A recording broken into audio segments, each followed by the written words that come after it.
बिस्मिल्लाहिर्रहमानिर्रहीम अस्सलाम वालेकुम। मैं हूं फ़हीम अख्तर, एक और नए वीलाग के साथ हाज़िर खिदमत हूं। नाज़रीन, मैं इस वक्त इलेक्शन कमीशन ऑफ पाकिस्तान के बाहर मौजूद हूं। आज इलेक्शन कमीशन का अहम इजलास हुआ। खैबर पख्तूनख्वा और पंजाब के सूबाई असम्बलियों के जो आम इंतखाबात होने हैं उसके हवाले से तैयारियों का जायज़ा लिया गया और जो मुजवज़ा तारीख़ें हैं उसके ऊपर भी इलेक्शन कमीशन ऑफ पाकिस्तान ने गौर किया और अहम फ़ैसले किए। और मैंने कल एक वीलाग किया था जिसमें मैंने कहा था कि इलेक्शन कमीशन ऑफ पाकिस्तान की जानिब से अब रोज़ाना की बुनियाद के ऊपर वफाकी हुकूमत को जो झटके हैं वो लगते रहेंगे। और कल भी इलेक्शन कमीशन ने यह फ़ैसला किया था कि वो सुप्रीम कोर्ट ऑफ पाकिस्तान के फ़ैसले के ऊपर अमल दरामद करना शुरू कर देंगे और करने का फ़ैसला किया है। और आज से अमल दरामद शुरू हो चुका है, क्योंकि वफाकी हुकूमत का मौक़िफ़ है कि सुप्रीम कोर्ट ऑफ पाकिस्तान का जो फ़ैसला आया है वो 4-3 से आया है और 4 जजेज़ ने इलेक्शन 90 रोज़ कराने के ख़िलाफ़ फ़ैसला दिया है। इसलिए हम इसके ऊपर रिव्यू अपील भी नहीं करेंगे। और जो इलेक्शन के हवाले से सुप्रीम कोर्ट का फ़ैसला आया है वो कह रहे हैं कि ये काबिल अमल भी नहीं है। कल वज़ीर क़ानून आज़म नज़ीर तारड़ साहब की जानिब से और attorney general of Pakistan barrister Shahzad Elahi की जानिब से सुप्रीम कोर्ट के बाहर सुप्रीम कोर्ट के ही फ़ैसले के ऊपर उन्होंने अपनी एक प्रेस कॉन्फ्रेंस की और उसमें उन्होंने इस बात का ऐलान किया कि हम रिव्यू नहीं करेंगे क्योंकि ये फ़ैसला काबिल अमल ही नहीं है। तो जो 100 वोटो है उनका वो ख़त्म हो चुका है। तो इस ऐलान के बाद हुकूमत ये तवक्को कर रही थी कि इलेक्शन कमीशन ऑफ पाकिस्तान भी शायद उनकी फ़ेवर करेगा और उनकी उम्मीदें भी थीं। ज़ाहिर है जो माज़ी में अगर आप इलेक्शन कमीशन ऑफ पाकिस्तान के कुछ फ़ैसले देखें उसमें हम देखते हुए आए हैं कि PDM को वो काफ़ी ज़्यादा फ़ेवर करते हुए दिखाई दे रहे हैं, लेकिन अब सूरत हाल यकसर तब्दील हो चुकी है। कल chief election commissioner of Pakistan की सरबराही में इलेक्शन कमीशन का अहम इजलास भी हुआ और उस इजलास में वाज़े तौर पर यह कहा गया कि election commission supreme court of Pakistan के फ़ैसले के ऊपर अमल करेगा। और उन्होंने कहा कि ये जो सुप्रीम कोर्ट का फ़ैसला है ये वाज़े है। और आज से इलेक्शन कमीशन ऑफ पाकिस्तान ने सुप्रीम कोर्ट के फ़ैसले के ऊपर अमल दरामद करना शुरू भी कर दिया है।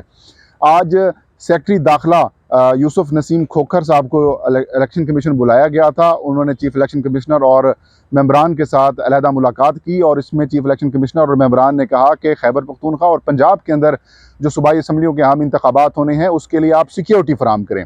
और यूसुफ नसीम खोखर ने कहा कि आप हमें तहरीरी तौर पर अपनी डिमांड बताएं कि कितने आपको FC और रेंजर्स के एहलकार चाहिए और फिर उस डिमांड के मुताबिक हम आपको चीज़ें प्रोवाइड करेंगे। और ये जो मामला है आपका वो आपका वफाकी हुकूमत के सामने यानी कि वज़ीर दाखिला के सामने भी हम रखेंगे। जबकि सेक्रेटरी दाखिला की जानिब से कहा गया कि हम सुप्रीम कोर्ट ऑफ पाकिस्तान के हर फैसले के ऊपर अमल दरामद कराने के पाबंद हैं। तो इलेक्शन कमीशन की जानिब से कहा गया कि हम आपको डिमांड भिजवा देंगे।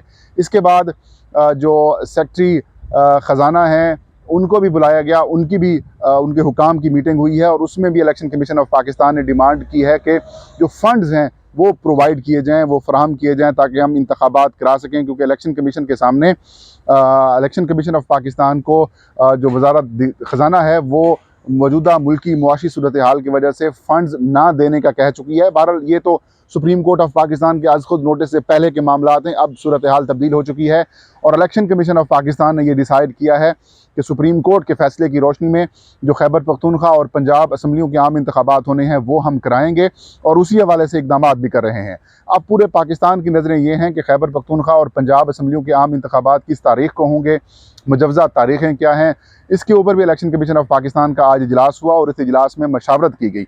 लॉ विंग की जानिब से सुप्रीम कोर्ट के फ़ैसले के ऊपर ब्रीफिंग दी गई और जैसे पहले फ़ैसला किया गया कि अमल दरामद किया जाएगा, अब अमल दरामद शुरू भी कर दिया गया है।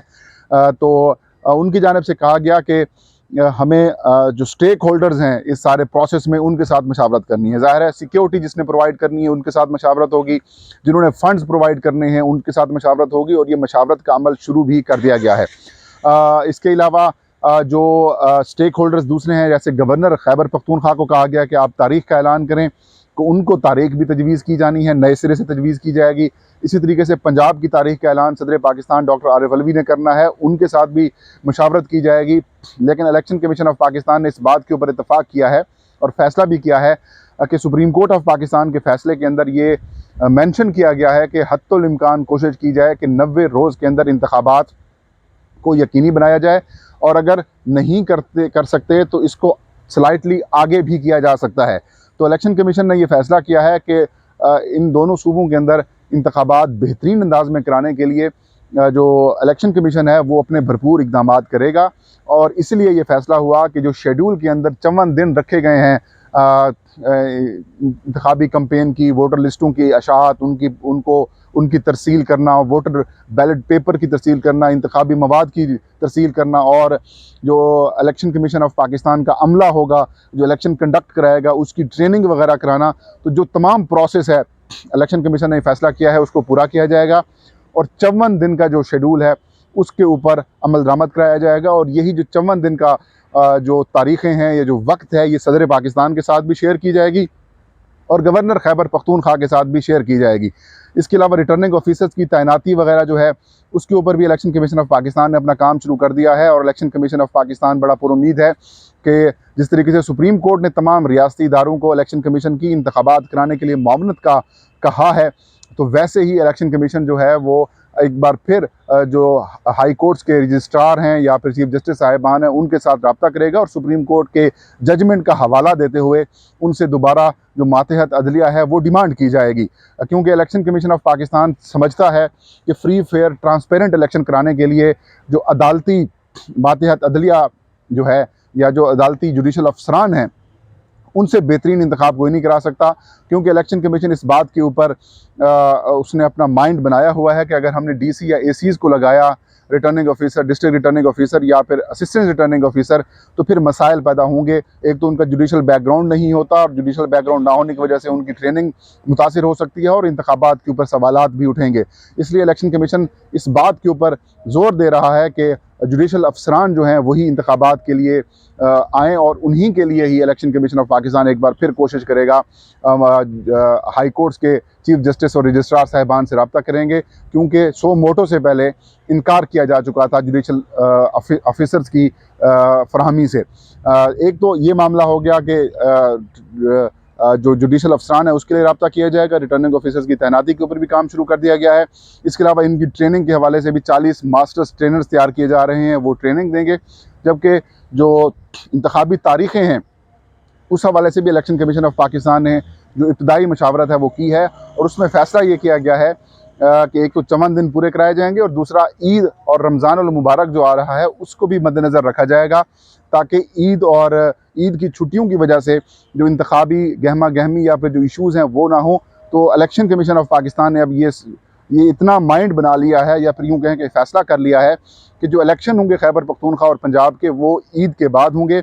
और 54 दिन को अगर आप पूरा करें तो ये अप्रैल का आखिरी हफ़्ता बनता है और आखिरी हफ़्ते का कोई तारीख़ जो है वो सदर पाकिस्तान पंजाब की देंगे और खैबर पख्तूनख्वा के जो गवर्नर हैं वो उस सूबे की तारीख़ देंगे।